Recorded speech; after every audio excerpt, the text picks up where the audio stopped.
Hi Peaches, it is I, your lost bride. I'm sorry I keep running away. Promise I'll not do it again. I'm trying to blend everything I have going on together and yeah, but I'm here. So from the thumbnail, I'm pretty sure you already know what we're about to talk about. If you know me, you know me. But if you're new here or you're clicking on my video for the very first time, hi, my name is Sophia, or the book owl like my bookish friends like to call me. And today we're going to be talking about a book that has left the bookish world in a frenzy. A book that has cost a raw cost ever since it came out and made the bookish people agree on one thing for once. And before I get into that book, before I get into what we're going to talk about, please do what you see on the screen. A lot of you come here and you come and you break my heart and you disappear. You come, you watch the video, you enjoy it, you don't like, you don't subscribe. You just go. How are we going to build this relationship if you keep doing this to me? How? You know I like you, you like me. In fact, we both know we like each other, but you keep running away. What am I gonna do for you to for you to stay with me, for you to decide to be with me? What should I do? What? Eh? Do what you see on the screen, please. Thank you. I love you.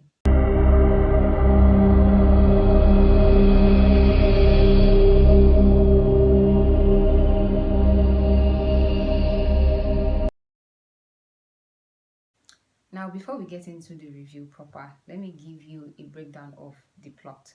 Now, this book, King of Greed, is a marriage in crisis, second chance romance, depending on what you want to call it. And from the previous book, because it's the third book in the King of Sin series, an interconnected series. From King of Pride, we already saw Dominic and Alessandra, and Alessandra was painted to be this neglected wife, you know, and this particular book was supposed to focused on rather Dominic trying to get his wife back after he lost her, because she eventually said enough is enough and she wasn't going to stay anymore. Okay, so that's what the plot of this book, you know, was about. That's what the whole story was about. Now, before I get into the things that I did not actually like, let me talk about the things that I liked, or the thing I liked. I liked how cute they were and how straightforward they were. There wasn't any read my mind type of thing in. You know, there are couples that do the whole, how do I put it now? They can have a clear communication or have a communication without fighting and, you know, saying hurtful things and all of that. For some odd reason, Dominic and Alessandra were very clear-headed towards each other. They said exactly what they wanted to say to each other. Like, the communication was clear, at least in this particular book. Now, this particular book was very character-driven, and my problem started with the characters. First off, the character depth was zero. In my opinion, they were very, very shallow. They had so much potential, at least from King of Pride. They had so much potential. You could see Dominic, because Dominic is supposed to be the very ambitious and powerful man. You know, he was called the King of Wall Street. From King of Pride, in King of Pride, we could see how powerful Dominic was. In King of Greed, however, I couldn't see that.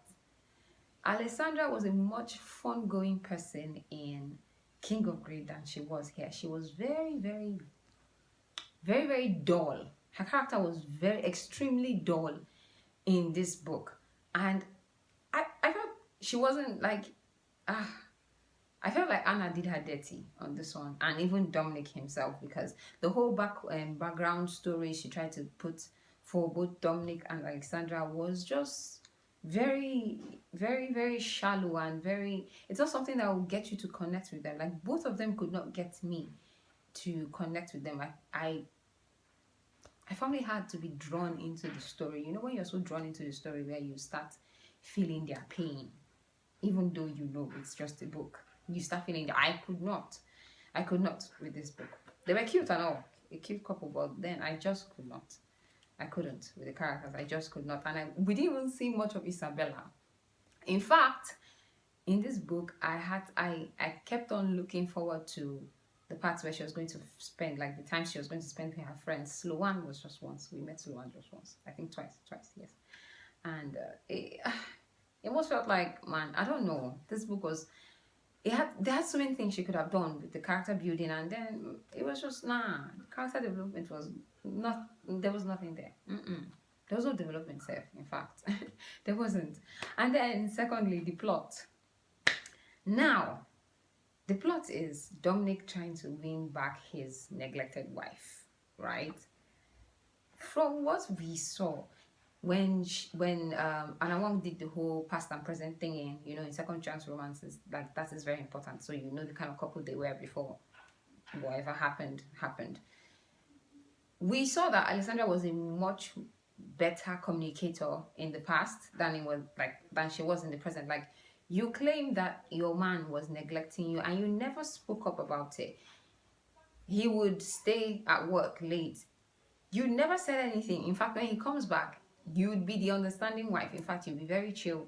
I am not saying what Dominic did was bad. I am saying I feel like the fault was on both sides. Like, you never said anything. You just woke up one day and you were like, I'm done, I'm going. And just put that man through so much. And now back to the man. You are trying to win your wife back, and I did not see any grand gestures. Like, you're a fucking billionaire, for God's sakes. No grand gestures. Is it that Anna forgot that she was dealing with billionaires or something? I don't even know. I really don't know why. There were no grand gestures. Now, if you read King of the first book, I'll put it up here. I've forgotten what it was. Dante knew very well that Vivian came from money, but still, the grand gestures were all over the place. He knew he was going to lose her if he did not try. And man, try, he did. He blew me away. Even gave her time to find herself. That's another mistake Dominic, that's another thing that I did not like. Dominic never gave Alessandra time to find herself. Not like find herself. I sound like all these WhatsApp girls. But like, she needed time off to really think about what she wanted, right? He didn't give her that. He was always in her space, like always. Man, I don't know. In the first book, Dante gave Vivian time. In fact, I think she spent 2 years or 3 years in Paris. I don't know if it's in Paris, but like, she spent time away. She had the time to think about what she wanted. She had the space. Dominic did not give Ale space. There was no space. It was just And another thing, your relationship is lacking the emotional connection, according to Alessandra and according to the book. And then you said the physical connection was never a problem, the physical relationship was never a problem, blah blah blah, the sex was never a problem. But you kept on going back, and for some weird reason it seemed like you used the physical connection to fix what you had, which was not the problem. You had an emotional connection problem, but then you did not fix it the way they fix emotional connection. I don't know how to explain what I'm trying to say, but I hope you understand what I'm saying, Sha. That was a problem for me. Now, finally, the spicy sense, the smut. Why was it so dry? I couldn't feel a thing. And was that smut? Was this book written for 12-year-olds? I feel like it was written for 12-year-olds. Why were the spicy scenes? Why did it feel repeated? Like, they were repetitive. Like, the styles, the way that there was. He was not a spontaneous man. Dominic was not a spontaneous. He was not a spontaneous man at all. This smut annoyed me the most in this particular book. If the plot was so, somehow, just made and all, and then the smut was like over the top, then I'll be like, okay, it will add an extra star where the star is needed. But the smut too was lacking. Why? In conclusion, this book was made. I would not recommend this book to someone that has been reading romance books for a very long time. I wouldn't do that. But if you're new to romance books, I would recommend this to you because I don't think you'll be expecting a lot. So I would recommend this to you. And now, expectations. See the screenshot over here. We were awake, waiting for this book.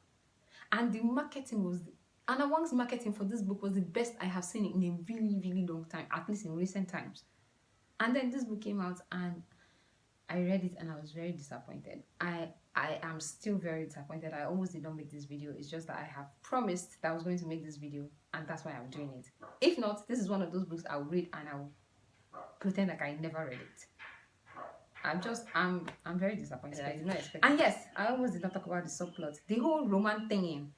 Roman coming from nowhere, that's Dominic's brother coming from nowhere. There were so many questions. How did he escape? Who sent him? What happened? It was so random and so unnecessary, in my opinion. Like, it shouldn't have been there. You'd have just left it and left us with Dominic and his wife. Let us be, watching that or reading that. Why did Roman appear only for us to be left with questions? Like, what was that? What was that? I also disappointed. In fact, I'm just going to stop wailing and just leave it there. I was disappointed and I'm rating this book 2.5 stars for effort because editors tried their best on this and I'm pretty sure Anna spent nights, months on this. So for effort, I'm going to give it 2.5 stars. I don't think I can read anything more by Ana Huang. Like, she set her bar so high and then dropped herself so low. I don't know. I really don't know. Okay, we've come to the end of this video. I will see you guys on another video another time. So stay safe, my loves.